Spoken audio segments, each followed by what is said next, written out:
What up, guys? My name is Hutch, and I make videos, put them on the internet, and you guys are going to be watching Game 2 of my match versus Nate Hill playing in the Pogchamps chess tournament put on in partnership by Twitch and Chess.com, hosted by Hikaru Nakamura and Robert Hess.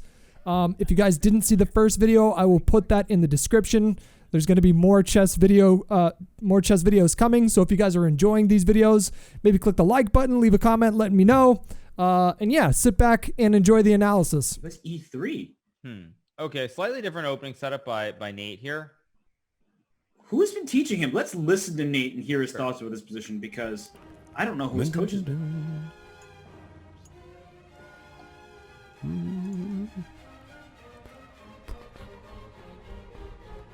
He wants to bring to the middle, right? So I want to stop that early. I think that was too early for that. Yeah, shoot. I think I was supposed to be over here already. It's fine. We'll figure it out. I've never seen the Riti open. Not familiar. Okay, so now my...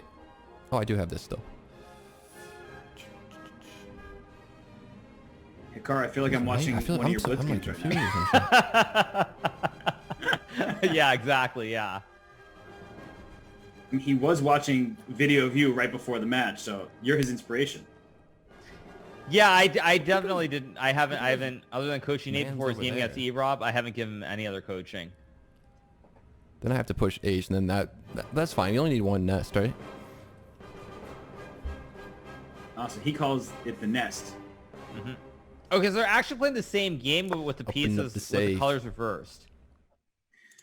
Yeah, and I mean, he clearly gets this position. The way he was talking about it, he understands it, but he didn't know the name of the opening, and it's still, he's probably pretty new to it. But still, I really wonder what got him into this open. We'll have to ask him, but it's a good one. It's a very solid one, and as I said, yeah, I think maybe he's just, you know what I'm thinking is maybe he's seeing the mirror, because he plays this with black, so maybe he's just seeing the mirror, and he tried to play the same opening setup as before. Because the only other thing that I would say is if I had coached him or something, I could see this opening, but I didn't coach him, so I think the only real explanation is that it's a mirror. That's the only thing I can think of.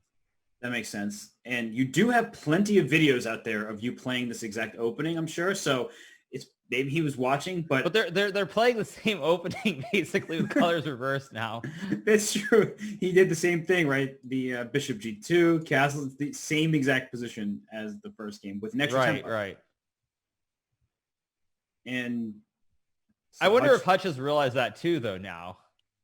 It's a great question. It is hard for some people to think about the position from the other side, but it is the same exact game with one extra tempo, because now Nate Hill's white and he had the first move. Right, exactly. Yeah. So I mean, I don't think we're going to see the same mistake though. Right. But we'll see. We'll see. Someone says, of course he realized it. Yeah, I was saying like Hutch, because he's played so much chess, he probably does realize that it's the same opening setup. But this is gonna be fun to see what Hutch does in terms of the setup. And Super Jim Hutch, who is just played a masterpiece in that first game, he is now up by a minute and a half. So Nate Hill, despite choosing the opening, playing a line that resembles the first game, he is now thinking, then he does Hikaru the bishop. Mm-hmm. Right. Yeah, I like what Nate has done in the opening phase of the game. Okay, now is he going to play H3 here?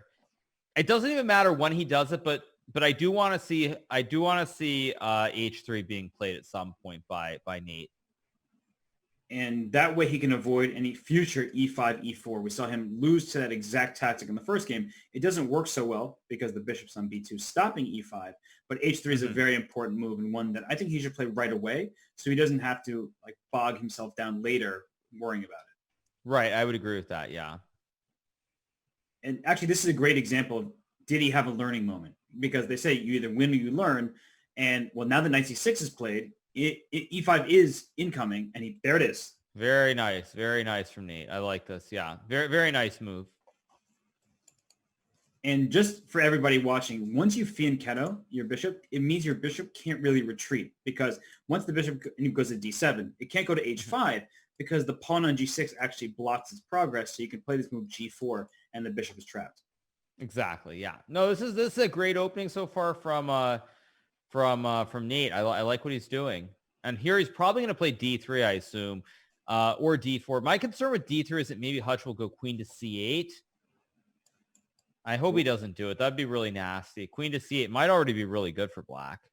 Yep, putting that pressure on the pawn on H3, and then the king would have to go out to H2 to defend it. But then you would knight G4. Oh, you're the devil, Hikaru. So let's show that. And he still has it. So queen C8. Yeah, he still has it. Hopefully he doesn't see it, but... Because these bishops are staring each other down. So you should always think of a way to get your piece out the way. Mm-hmm. And let's listen to Hutch to see maybe if he's thinking about this exact plan.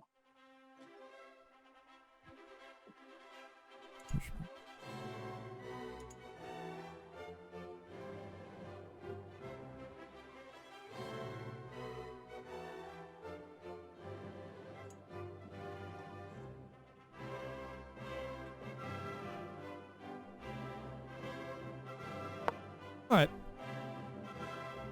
So if he pushes pawn, I could just push this pawn here and then wait for him to capture and then grab a hold of that file. He's got a weak pawn here, right? So if I, for example, move my queen there, I can put some pressure on that pawn. Oh, no. Wow. I do have a lead in development. He still hasn't developed this knight. If I were him, I'd probably think about doing that. But it's not like, you know, he's playing fine so far, I think, right? I'm looking at pushing this pawn.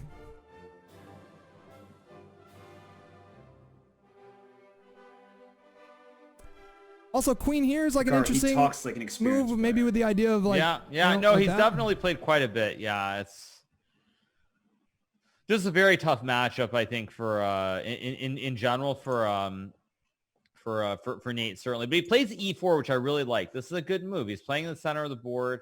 And the good thing here, I think, is that now Hutch won't be able to get this idea of queen C8 because there will always be a pawn push to attack the knight on F6. So fortunately, Hutch is going to have to probably... I actually don't know what Hutch should do here. It's not... Taking the pawn and playing E5 does not really feel very natural. It's probably the best way to play as a human. But objectively, Nate is doing quite well here after the pawn push. Yeah, it's a very good decision. And we heard Hutch talking maybe about I can play E6 and then allow Nate to capture me on D5. And so he's waiting for the pawn tree. He doesn't want to release the tension. But he also mentioned this queen C8 idea. And as you know, we're saying, E6 blocks that entire option. So the bishop on D7 looks bad if you play E6. And that's what makes it hard to play. Yeah, so, I mean, but I'm very happy with the way Nate has played because he's playing something that he doesn't understand. He's seen some of these setups, but he's not super familiar with them. So the way that he's playing this opening has been fantastic. And I really want to see how Hutch responds to this because I think certainly if Hutch has a bad reaction to the setup, what would happen is that basically it's something that I think his opponents might prepare for. Now, Hutch plays queen c8, which is actually a very bad move here because white can push the pawn to attack the knight. Come on, Nate. Just do it. Yep. Oh, that was you, Robert. That's me. You who made E5? Oh. That's me. I'm just showing you your idea. Shame on you. Stop getting my hopes up. I'm sorry. I blundered queen. Sometimes I have to make good moves as well. So E5 would be a very good move. The knight on F6 doesn't have many squares to go to. In fact, there's one safe square on H5. And you know what they say about knights on the rim? Mm-hmm. Knights on the rim or grim, yes. And usually they call them dim, but I like to think of them as grim, and then people get mad at me because they're like, oh, grim is a good thing sometimes. I'm like, what? Have you seen the Grim Reaper? Like, that doesn't seem good. Right, exactly. Yeah, come on, Nate. Just do it. Come on, Nate. Come on. E5. Would you think that it's an easy move to find? No, I mean, I think the thing that's hard is probably he's probably not used to diagonal, so he probably doesn't realize the pawn on H3 is hanging. Wait, was that me? No, he did it. Yes, come on, Nate. Come on. Let's listen to him. I thought that was me accidentally making the move, but let's listen I just wanted to do something. Okay, very nice by Nate. I'm starting to think now.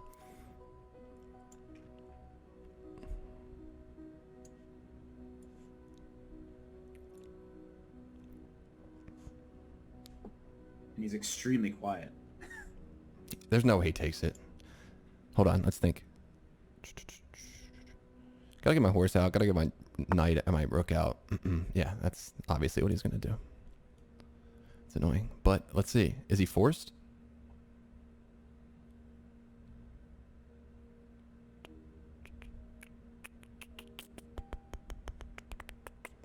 Is there any way I could force him to do something? Just develop?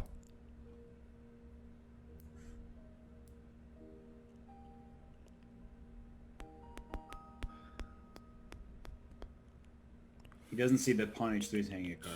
Let's see. It's still okay though, I think. Even if he gives up the pawn, I think he's still doing okay because what he's got to play is just keep that knight on the side I see of a the force board. in 2 that I could get him into. Right, the But knight is stuck out. It might not be good yet. But he sees g4 as an option for him.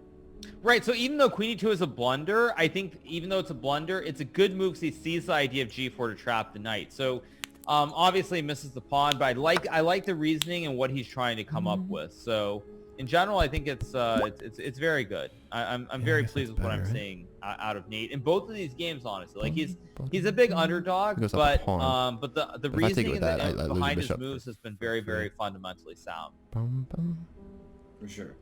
And you know, he has, like you said, all the right ideas down. Just sometimes he gets a bit of tunnel vision, as we all do, where we forget that, wait, not only is this knight potentially trapped, but wait, that queen and bishop were attacking this pawn. So he has a really good grasp. He actually understands the position quite well. And I'm with you, Hikaru. This position is far from over. It is one pawn, and it's an important pawn. Well, the funny thing I was going to say is that it's in a way, it's a good thing he blundered the pawn, because if he had played pawn to g4, allowing knight f4, he wouldn't be down any material. But I think he would actually be losing almost for sure.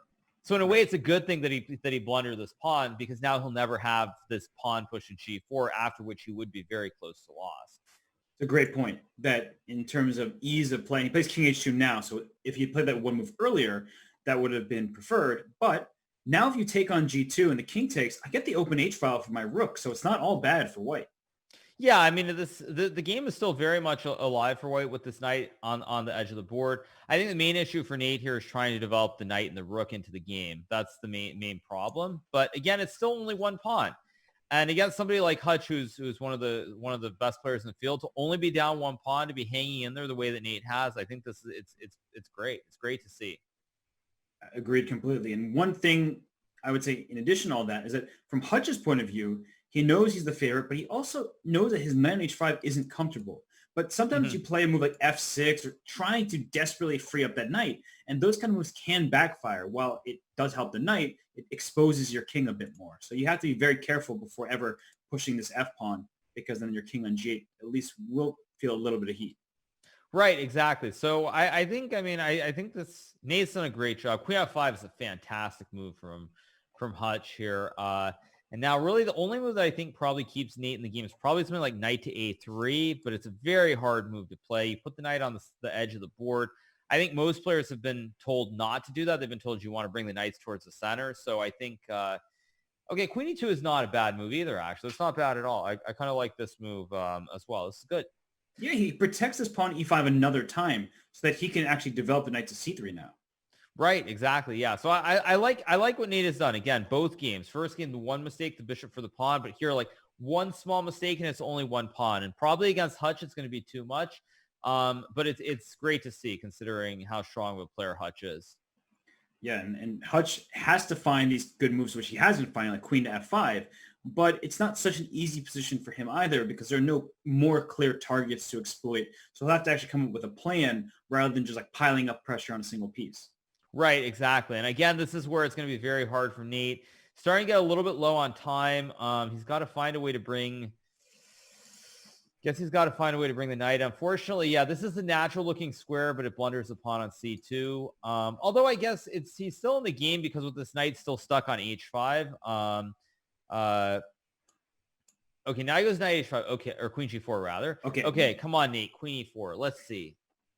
Queen e4 would be an excellent move. Yeah, I mean, it's very hard. I mean, if Nate sees queen e4, I'll be really, really inspired. I'll be very inspired. And I'm guessing that, let's listen into Nate, because I'm guessing he sees that knight f4 check as a threat, but let's make sure that he comes up with a good response. I can do this. Oh, poor Nate. Poor Nate. Oh. Oof. Tough. Very tough. Oh, he's got me forked there too. Yeah. Very tough. Damn. Yeah. What could I have done better there? I think the I could've time just pressure got to queened Hikaru. instead of the horse. Yeah, I mean, it's very No, hard. I Obviously, lose it's my pretty new queen. to the game. It's not Shit, an you're right, I could've queened. obvious idea, but yeah, very tough. Unlucky. And he just said it. He just said, Oh, I could nothing have I put can my do queen now. on e4. He recognized his mistake. And Hutch is probably going to see the checkmate in 2 as well. Yeah, I expect Hutch to see the checkmate. Yeah. Queen h3 check. The king only has one move. And then Yeah. queen g2. There he finds it. See, that's the thing, as we're talking about. Playing Hutch is so difficult because even when you're playing really well, when Hutch plays his best, he just has that experience and he doesn't blunder very often. Right. That's very true. Yeah, Hutch is just like, yeah, really. I mean, what can you say? What can you say? I mean, very, very well played by Hutch. And actually, I mean, honestly, in terms of Nate, I have to say, even though Nate loses this match, this has been very impressive on his end as well. I mean, really, the difference in both these games has been one blunder. Like, and in this game, it was a small blunder before the knight f4 pin. So I think Nate has definitely met my expectations in this match for sure. I think for me, he's exceeded them because, you're right. It's just one little blunder. And it just goes to show that Nate's progress is very legitimate and it also goes to show what the next step will look like, where these little mistakes against some players that were just starting or newer to the game, they may not be devastating, but against Hutch, there's no coming back from it. And there's a resignation. So Hutch wins the match. Right. Exactly. Yeah. Well, we welcome both Hutch and Nate Hill here. Guys, Hikaru and I were super impressed with how you two played. So well done. Thank you. Appreciate it. And Nate, let's start with you because you were playing some newer openings. Were you working hard on them? Were you getting some coaching? Like, how did you come up with these ideas? So the one that I was playing was actually Hikaru's from the game against E-Rob, which was a week or so ago. Unfortunately, I haven't had much time to practice for Hutch because there's been a lot of Fortnite stuff going on recently. So I was told to kind of just try to fall back on that because I think, Hutch, what did you start with? What was your opening on? I played knight f3 just to throw you off because I figured Hikaru prepared you for d4. Yeah, I was thinking it was going to be d4. So I just kind of just went with what I knew was going to put me in an okay spot. I ended up kind of transposing into the same kind of structure anyways. But yeah. Yeah, I have the game, if you can see in the chat here. So when this opening was all very good, Hikaru and I were enjoying this. And at this point, Rookie won great move, playing e4. d6 was a good response by you, Nate. And after bishop g5, Nate, we heard you talking about how you should play h6 before, once the bishop got here. And then in the game, you brought your knight out. So was that just like a snap reaction? And then you face palm like, oh gosh, I knew I should have played h6 first? Yeah, I think so. I think I did it the next game faster too. So yeah, I think I just missed that again. And I mean, Hutch, you played a really clean game. Hikaru can speak to this, but we were super impressed by your conversion. Yeah, I was really trying to be careful because I blunder a lot. So I tried to just like sit on my hands and just like make myself look at the board for like 10 seconds before I made any kind of move. Yeah, I felt as soon as I got this pawn push, I felt pretty comfortable. Yeah, I felt pretty uncomfortable as soon as you put the pawn there. Yeah. I don't think I've seen it like 3 in the same line like that much. Oh man, I like to push all 5 pawns, C, D, E, F, and G. I like to go nuts with it, but I was hoping you'd let me do it, but you fianchettoed the bishop and couldn't do that. All right. Yeah, so I was kind of curious. So this first game, obviously, for you, Nate, it was really one mistake cost you the game. And I think in most other situations or against most other players in this event, you probably would have gotten away with it. But because Hutch was so strong, I mean, this one mistake was too much. But you really made very few blunders throughout both games. And I was wondering, like, what was your thought process throughout? Was it just try to avoid, like, making a bad move with your knight, or was it just general thoughts? It was basic. It was just the basic openings that we talked about. And honestly, like just taking my time and making sure calculating all the pieces right. And that was pretty much what I focused on, just trying to get my calculations right. And every time I had a lead in the calculation, Hutch did something that I just didn't see coming, or it just like I'd offer a trade up. He just would never take it. I think he did that 3 times. So it was just well played by him. And if we go to the second game, because this game was decided with this one move e5, and once Hutch went up the knight, it was his game to win. But in the second game, I mean, this was also really well done by both of you. First of all, the question that Hikaru and I were wondering was, did you guys realize it was the same exact opening, but with reverse colors? Yeah. Oh yeah, for sure. Okay. Yeah.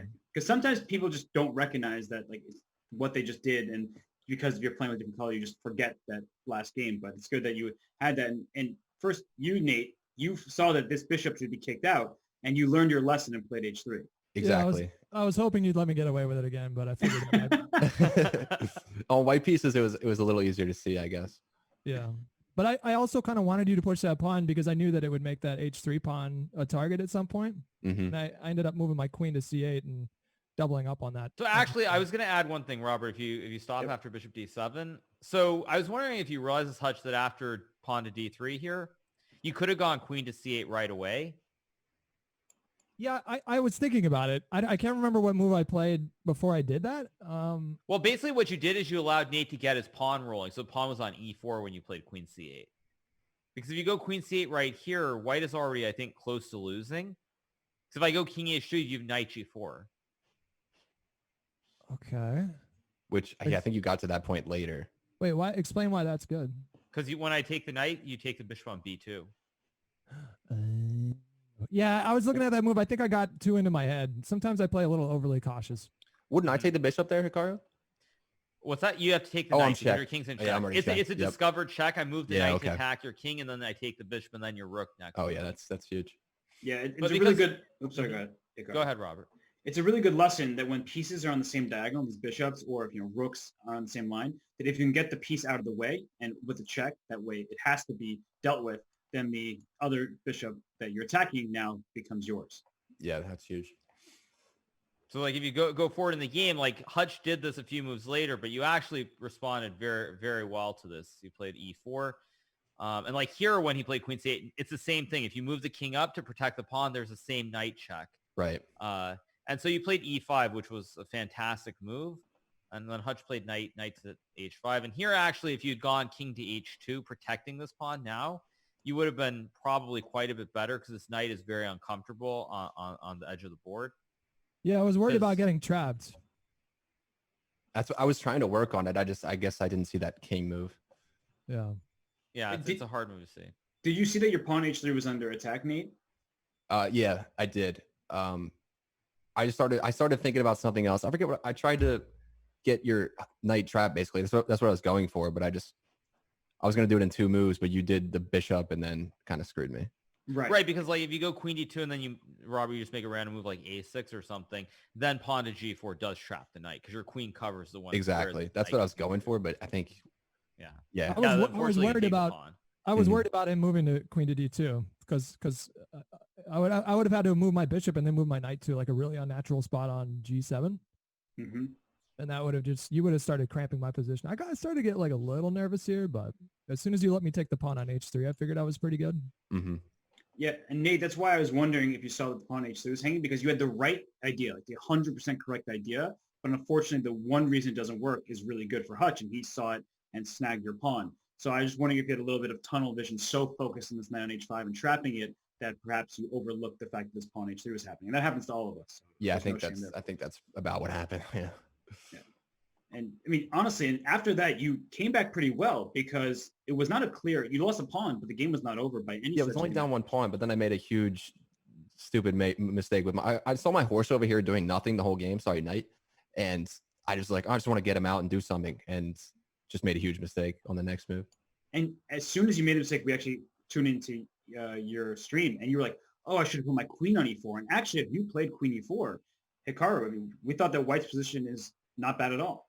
Yeah, because even though you're still behind by 1 pawn, the knight is stuck on the square on the edge of the board, this h5 square, and the knight can't really get back into the game easily. And so it still would have been quite an interesting game if you had found this move. But even though you didn't find the move, I thought most of the ideas you came up with in both games, other than the very slight blunders you made, were it was very impressive, and it was great to see because you followed the basics and you really did get your pieces developed, and you were just playing in the middle game. And I mean, if you had been playing against someone perhaps not quite as strong as your opponent, maybe the result would have been different. So I thought you played very, very well. Appreciate it. Yeah, learned a lot from you guys. And Hutch, on your end, your conversion in that first game, you're up a knight for a pawn. You didn't give him any chances. Like, we thought that maybe there would be some outside shot for Nate to come back. You played pretty much perfectly, and Hikaru and I were really praising your play. It was very impressive. So dude, thank you. It's such an honor. There's not too many grandmasters in the world, so to have a couple of you guys say that means a lot. Appreciate it. For sure. Well, enjoy your stream. Thank you so much for taking part. And Hutch, we'll see you in the next round. Nate, I hope you keep playing chess because you really have improved so much since you started. And For sure, man. I hope we can do more of these. This has been really fun. Really appreciate it. Yeah, good games, guys. Thank you. GG, Hutch.